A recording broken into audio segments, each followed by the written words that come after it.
제 고등학교 때까지 출석하던 교회는 시골의 작은 교회입니다. 성도 수가 100명 정도밖에 안 되니까 모두가 서로를 너무 잘 알고 있지요. 성탄절이나 추수감사절 때가 되면 주일학교 아이들과 함께 모여서 예배를 드립니다.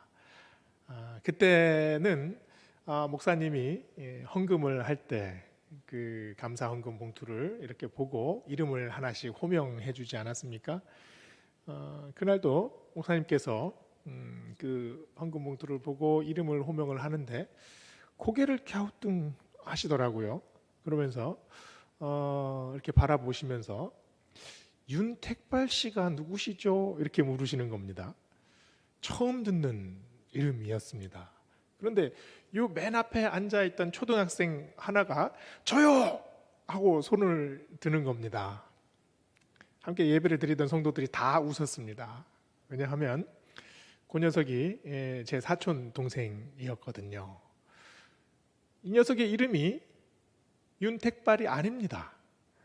그런데 왜 그 택발이라는 이름을 썼을까? 예배가 끝나고 나서 이모님이 하시는 얘기가 이렇습니다.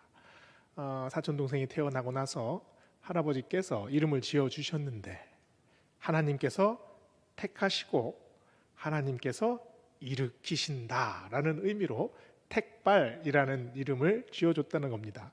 그런데 발음이 좀 그렇잖아요. 그래가지고 그 이름을 안 쓰고 다른 이름을 썼다는 거죠. 그런데 예배 드리기 이틀 전에 가족끼리 이 얘기를 나누고 있었는데 이 사촌 동생이 그 얘기를 들었습니다. 아무도 시키라고 시킨 적도 없는데 지가 그 헌금 봉투에 이름을 쓴 거죠. 저는 가끔 그 생각을 하면 참 굉장히 오랫동안 기억에 남습니다. 윤택발 씨가 누구시죠? 저요! 거기서 내가 택발이다. 하나님께서 나를 택해 주셨다. 나는 내 이름의 뜻을 안다. 초등학교 3학년짜리가 이 생각을 가지고 그 헌금 봉투에 자기 이름을 썼겠죠. 오늘 성경 말씀에 나오는 본문은 세례 요한이 태어나는 그 장면입니다. 아이를 못 낳던 제사장 사가랴와 그의 아내 엘리사벳이 드디어 아들을 낳습니다. 그 아들의 이름이 요한이지요. 그런데 이 태어난 아이를 두고 사가랴의 친척들이 다 모여서 할례 받는 자리에서 지금 이 아이의 이름을 어떻게 지을 것이냐 이렇게 서로 간에 얘기를 주고받고 있습니다. 친지들은 아버지의 이름을 따서 사가랴로 지어야 한다라고 주장을 하지요. 친지들의 마음은 어떻습니까? 하나님께서 기억하신다라는 뜻. 그 이름이 사가랴의 뜻의 이름입니다. 너무 좋은 이름이지요. 하나님께서 지금 태어난 이 아이만 기억하시는 것이 아니라 하나님께서 제사장의 가문 우리 온 친척들까지도 하나님께서 기억해 주실 것이다. 그리고 이제 막 태어난 이 아이가 우리 가문의 이름을 밝혀줄 것이다. 이런 의미에서 사가랴로 지었으면 좋겠다라고 말하지요. 그런데 이 아이의 이름은 이미 하나님께서 지어주셨습니다. 태어날 아이의 이름을 요한이라 해라. 가브리엘 천사가 와서 이미 아버지 사가랴에게 말해주지 않았습니까? 이 요한이라는 이름은 여호하난이라는 그 말에서 나왔습니다. 은혜로우신 하나님, 자비로우신 하나님. 요한이라는 의미 안에는 하나님의 은혜가 있다라는 뜻이죠. 자, 이제 두 가지 이름이 경합을 벌립니다. 친지들이 원하는 이름, 이 가문을 살릴 이름, 아버지의 이름을 따서 아들이 제사장이 되는 이름 사가랴. 반면에 하나님께서 지어주신 이름, 하나님께서 계획하신 이름 요한.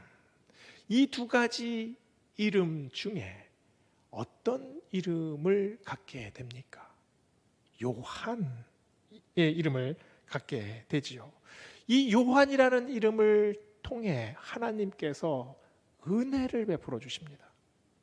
그 은혜는 지금까지 단절됐던 하나님의 은혜가 새롭게 이어지는 역사지요.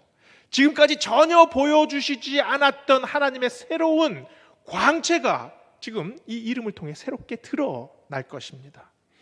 요한이라는 이름은 상당히 평범한 이름입니다. 우리나라로 치면 마치 철수와 비슷한 이름이지요. 예수님의 제자 중에도 요한이 있었습니다. 예수님의 동생 이름 중에도 요한이 있었죠. 그만큼 아주 평범한 이름입니다. 그러나 이 평범함 속에 비범함이 있습니다. 세례 요한이 가진 이 요한이라는 이름은 이 세례 요한의 존재가 이 땅의 역사에서 어떤 존재인지를 알려줍니다. 평범한 이름이지요. 그러나 그의 삶은 결코 평범하지 않았습니다. 여자가 난 사람 중에 요한보다 더 큰 자가 없느니라. 누가 말씀하셨습니까? 예수님이 말씀하셨죠. 예수님이 인정한 사람, 예수님께서 이 인류 전체에서 가장 뛰어난 사람이라고 인정해 준 사람이 바로 이 세례 요한 아닙니까? 그런데 저는 이 비범함이 걱정이 됩니다. 왜냐하면 세례 요한이 자라온 환경을 한번 생각해 보십시오. 어떤 기대를 받으면서 자랐겠습니까? 세례 요한의 유년기는 온통 종교적인 색채로 가득했을 겁니다. 매번 성전을 올라가는 아버지 사가랴의 뒷모습을 봤을 겁니다. 멋진 예복을 입고 천천히 거룩하게 그 계단을 올라갑니다. 어렸을 때부터 보아온 장면이지요. 세례 요한은 어렸을 때부터 보통 백성들과는 완전히 구별된 인생을 살았습니다. 백성들의 고통을 제대로 알지 못했죠. 특권화된 장소에서 살았습니다. 윤택한 삶을 살았죠. 아마 걱정 없이 살았을 겁니다. 문제는 여기 있습니다. 이렇게 살았던 그가 어떻게 광야로 들어가냔 말입니다. 아무 걱정 없이 살던 제사장의 아들로 살던 이 아이가 어떻게 자기를 발견하냐는 거지요. 지금까지 기름진 음식을 먹고 살았습니다. 그런데 그것을 다 저버리고 굶어서 메뚜기를 잡아먹는 사람이 됩니다. 비단에 아주 부드러운 감촉을 마다하고 짐승의 가죽을 뒤집어 쓰고 삽니다. 말씀에 보면 낙타 가죽을 입었다고 하죠. 그 낙타 가죽을 아주 정성스럽게 무두질해서 입었겠습니까? 아니지요. 그늘에 그냥 말렸을 겁니다. 피가 떡이 돼서 엉켜 있는 그 딱딱한 가죽 옷을 맨살에 대고 입어 보십시오. 생채기가 다 났을 겁니다. 세례 요한은 이렇게 살았습니다. 왜 이런 결정을 했을까요? 아니, 어떻게 이런 결정을 할 수 있었을까요? 사람은 성장하면서 자의식이 생깁니다. 어린 세례 요한을 둘러싸고 있던 여러 가지 자의식의 층이 있었겠지요. 아버지를 따라서 제사장이 될 사람입니다. 당연한 일이죠. 누구 하나도 그거에 대해서 의의를 제기할 사람은 아무도 없습니다. 어떤 사람도 제사장의 길을 걷는 이 어린 세례 요한에게 문제를 제기할 사람은 아무도 없지요. 그런데 왜 요한은 이런 자기를 둘러싼 이 모든 환경을 저버렸을까요? 세례 요한은 자기의 안이한 자의식, 익숙한 자의식을 뚫고 나옵니다. 그리고 새로운 자기의식을 향해서 찾아가지요. 그게 뭡니까? 나는 누구냐는 거지요. 나는 어떤 사람이냐는 겁니다. 그 얘기는 나는 왜 요한입니까? 라는 질문이지요. 내 이름은 왜 요한이어야 합니까? 하나님은 왜 내가 태어나기 전에 나를 요한이라고 이름 지으셨습니까? 나는 그러면 어떤 인생을 살아야 합니까? 내가 이 땅에서 해야 할 일은 무엇입니까? 이 질문이 요한에게 있었습니다. 요한은 일반적인 요한이 아닌 세례 요한으로 살아갑니다. 자신을 둘러싼 모든 것의 층을 벗어버리고 이제 하나님이 원하시는 길로 접어들게 되는 거죠. 아이들을 키우다 보면 자기가 누구인지 몰라서 하는 행동들이 있습니다. 방 청소를 했다고 돈을 달라고 하죠. 음식물 쓰레기를 자기가 치웠다고 1,000원을 달라고 합니다. 심지어 어떤 아이는 수학시험을 잘 봤다고 10,000원을 줘야 한다고 주장하는 아이도 있습니다. 이게 생각해 보니까 저도 어릴 때 그랬던 것 같아요. 이게 다 자라면서 이 과정을 겪는 것 같습니다. 이 얘기를 들으면 엄마는 마음이 어떻습니까? 한숨이 나죠. 아이고 이 녀석아, 네가 아직 네 자신이 누구인지 잘 모르는구나, 이 생각이 납니다. 아이가 내가 이렇게 잘했으니까 돈을 주십시오 라고 청구를 하면 엄마는 방청소 한 1,000원만 주십니까? 심부름한 값 1,000원만 주십니까?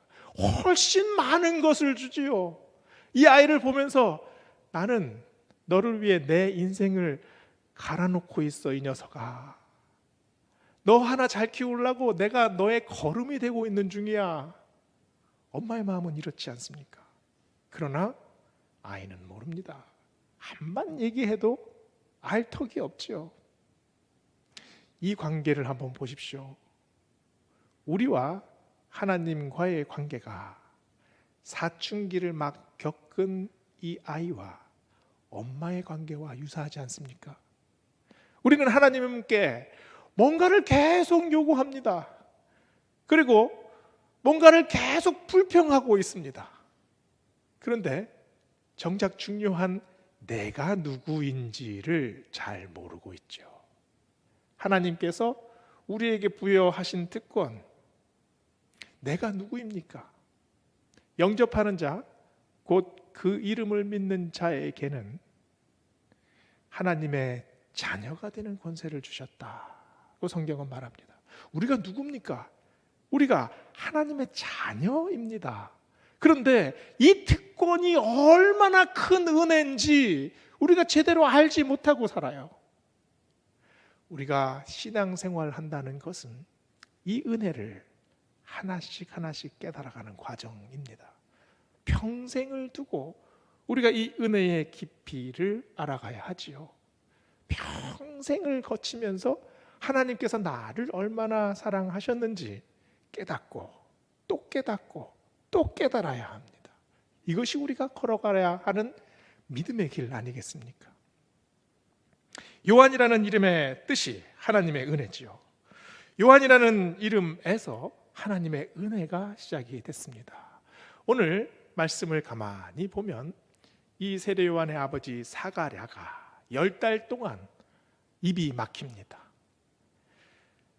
자기가 가지고 있는 비밀이 있습니다. 10달 전에 가브리엘 천사가 와서 이 아이가 앞으로 엘리야 선지자처럼 될 것이다 라는 비밀을 전해줍니다. 오늘 말씀에 아이가 태어나자 서판에 이 아이의 이름을 적었다는 장면이 나오죠.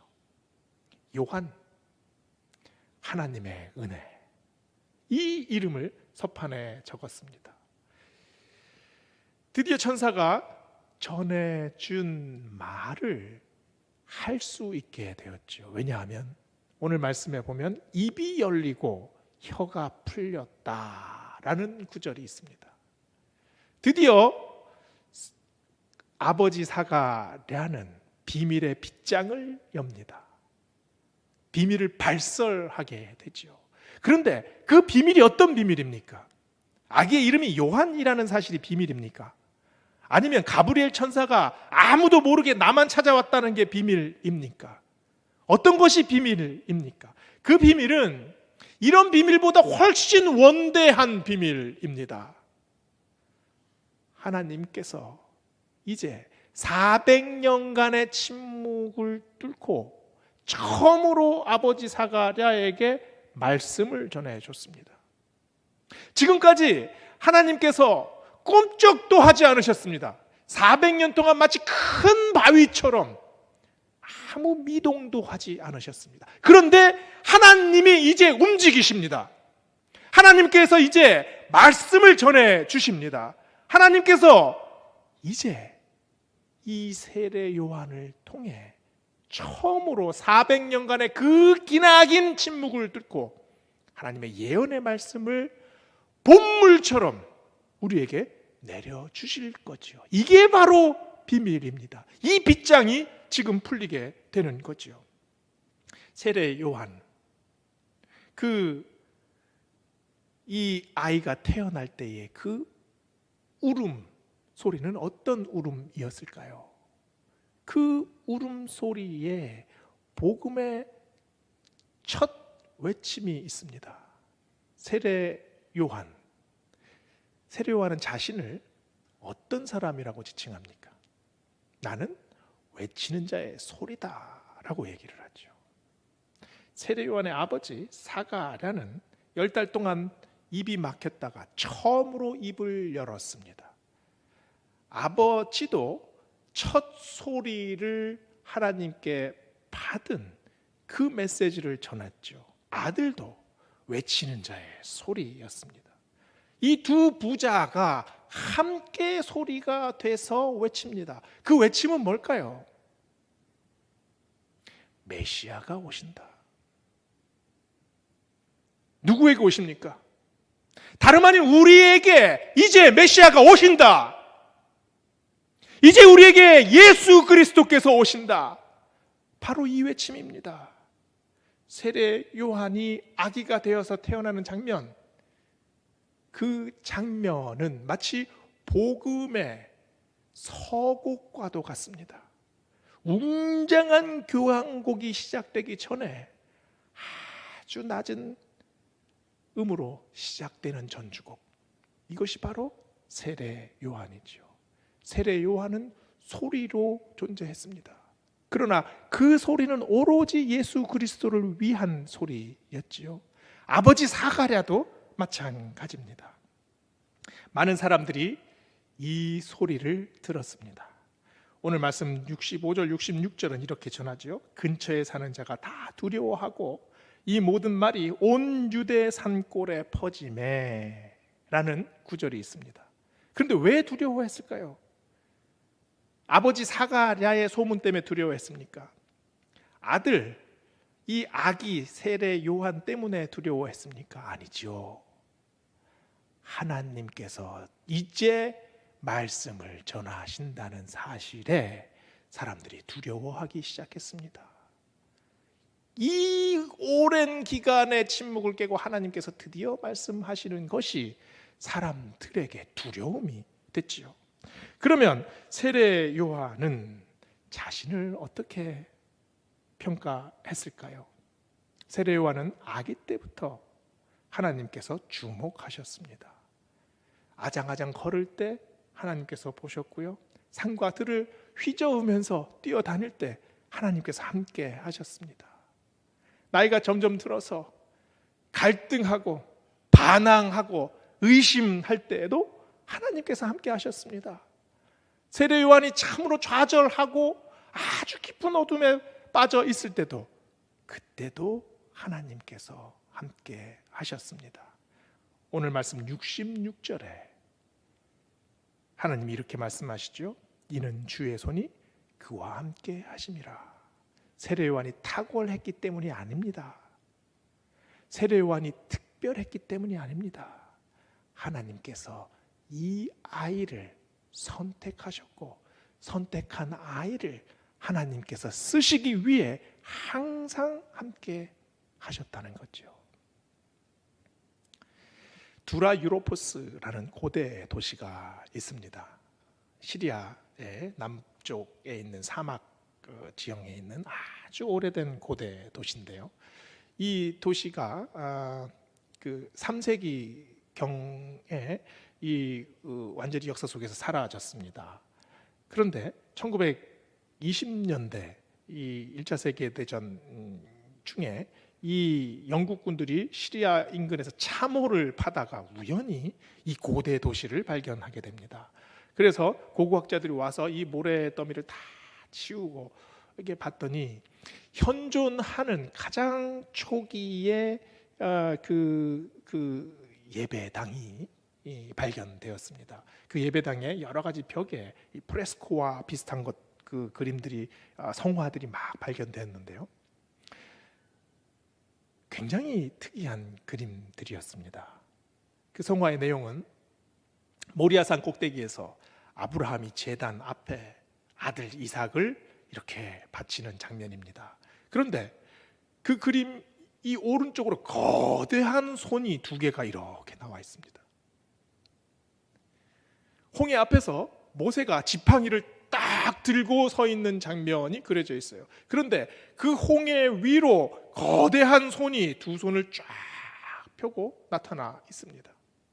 엘리야 선지자가 갈멜산 꼭대기에서 많은 다른 제사장들 보는 앞에서 제단 위에 불이 일어가지고 불꽃이 번집니다. 그런데 하늘 위에서 또 거대한 두 손이 펼쳐져 있습니다. 무엇을 말하는 겁니까? 두라 유로포스의 성도들은 성경에서는 말하지 않았지만 모든 성경의 사건 하나하나마다 하나님의 손이 함께 하심을 믿었습니다. 모세와 하나님이 함께 하셨고 엘리야와 함께 하셨고 아브라함과 함께 하셨고 그리고 아기 세례 요한과 하나님이 함께 하셨다 고백하는 거죠. 그 하나님의 손이 이제 누구와 함께 하십니까? 우리와 함께 하십니다. 우리가 어느 에 있든지 무엇을 하고 있든지 어떤 공경에 처해 있든지 하나님께서 함께 하십니다. 2020년 한 해 어떤 해보다 혹독한 한 해를 보내고 있습니다. 이 한 해를 지나면서 우리 베델의 성도들 가정에 참으로 많은 일들이 있었을 겁니다. 며칠 후에 수술을 하러 들어가야 하는 우리의 교우가 있습니다. 그 교우의 불안한 마음에 하나님께서 함께 해주시고 그 수술실 앞에서 하나님께서 그 손을 잡아주시리라 믿습니다. 멀리 이역만리 지금 의사도 없는 어느 곳에서 아들이 신음하고 있다는 사실을 알고 아무것도 할 수 없는 어머니의 기도가 있습니다. 저는 그 아들도 하나님께서 함께 해주시고 하나님의 권능의 팔로 붙잡고 계신다고 믿습니다. 지금 이 상황에 정말로 생활 고 때문에 힘들어하는 우리의 교우도 있습니다. 그 교우의 가정에 하나님께서 함께해 주시리라 믿습니다. 우리가 믿고 있는 것이 뭡니까? 이 기간을 지나면서 하나님께서 우리와 함께 하시고 보이지 않지만 우리가 직접 느끼지 못하지만 하나님의 손이 우리에게 펼쳐져 있고 이 베델의 모든 성도들의 삶을 하나님께서 주장하고 있다는 사실, 이것을 우리가 믿는 것 아닙니까? 우리가 살아가면서 우리의 자의식이 변합니다. 내가 할 수 있는 나가 아니라 하나님께서 나를 할 수 있게 하시는 나가 있습니다. 내가 아는 나가 아니라 하나님께서 아시는 때가 있습니다. 세례 요한의 인생을 주의 손이 함께 하시니라 라고 고백했던 것처럼 우리의 모든 인생의 순간순간 고비고비마다 그때마다 하나님께서 손 내밀어 주시고 붙들어 주실 것을 믿습니다.